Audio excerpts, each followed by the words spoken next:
नमस्कार दोस्तों, आप देख रहे हैं अवरल टाइम्स। उत्तर प्रदेश में 10 विधानसभा सीटों पर होने वाले उपचुनाव में जीत हासिल करने के लिए मुख्यमंत्री योगी आदित्यनाथ जिस राजनीतिक सक्रियता से काम कर रहे हैं, उसको देखकर उत्तर प्रदेश भाजपा ही नहीं बल्कि पार्टी के केंद्रीय नेता भी हैरान हैं। हाल ही में मुख्यमंत्री ने अपनी मंत्रिमंडल के कुछ साथियों के साथ बैठकर उन्हें इन सीटों पर जीत हासिल करने के लिए कुछ जिम्मेदारियां सौंपी थीं। उसके बाद से मुख्यमंत्री रोजाना इन मंत्रियों के साथ संवाद कर उपचुनाव वाली सीटों की जमीनी स्थिति का आकलन कर रहे हैं। दरअसल हाल के लोकसभा चुनाव में उत्तर प्रदेश में भाजपा को जो नुकसान उठाना पड़ा, उसके चलते मोदी सरकार स्पष्ट बहुमत से पीछे रह गई और राज्य में योगी आदित्यनाथ की विजेता वाली छवि भी प्रभावित हुई। इसके अलावा योगी को इस बात की भी चिंता है कि लोकसभा चुनाव परिणामों ने अन्य राज्यों में उनकी छवि को भी प्रभावित किया है।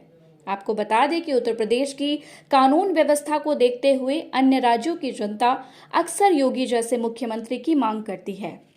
योगी आदित्यनाथ की बुलडोजर नीति का अनुसरण कई राज्यों के मुख्यमंत्री कर रहे हैं। योगी जब भी किसी अन्य राज्य में जाते हैं तो उनका अक्सर बुलडोजरों से स्वागत किया जाता है, लेकिन लोकसभा चुनाव में यूपी में भाजपा को जो नुकसान उठाना पड़ा, इस सब से स्वयं योगी की छवि भी प्रभावित हुई है। इसलिए मुख्यमंत्री एकदम एक्शन में आ गए हैं और हर हालत में 10 विधानसभा सीटों पर होने वाले उपचुनाव को जीतना चाहते हैं।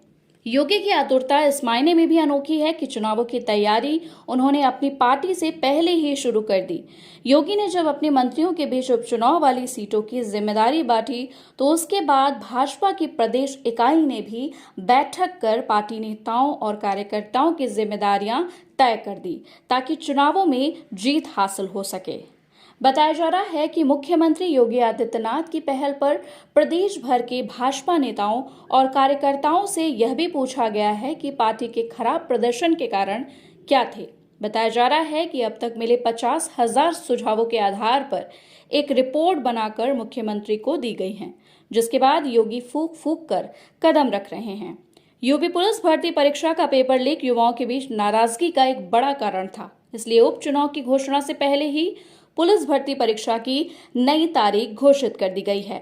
बताया जा रहा है कि उपचुनाव की तारीखें सामने आने से पहले कई और बड़ी घोषणाएं की जाएंगी, जिससे माहौल पूरी तरह बदल सकता है। देखना होगा कि योगी अपने इस मिशन में कितना सफल हो पाते हैं, क्योंकि अब मसला सिर्फ भाजपा या एनडीए की जीत का नहीं बल्कि योगी की प्रतिष्ठा का भी बन गया है। धन्यवाद।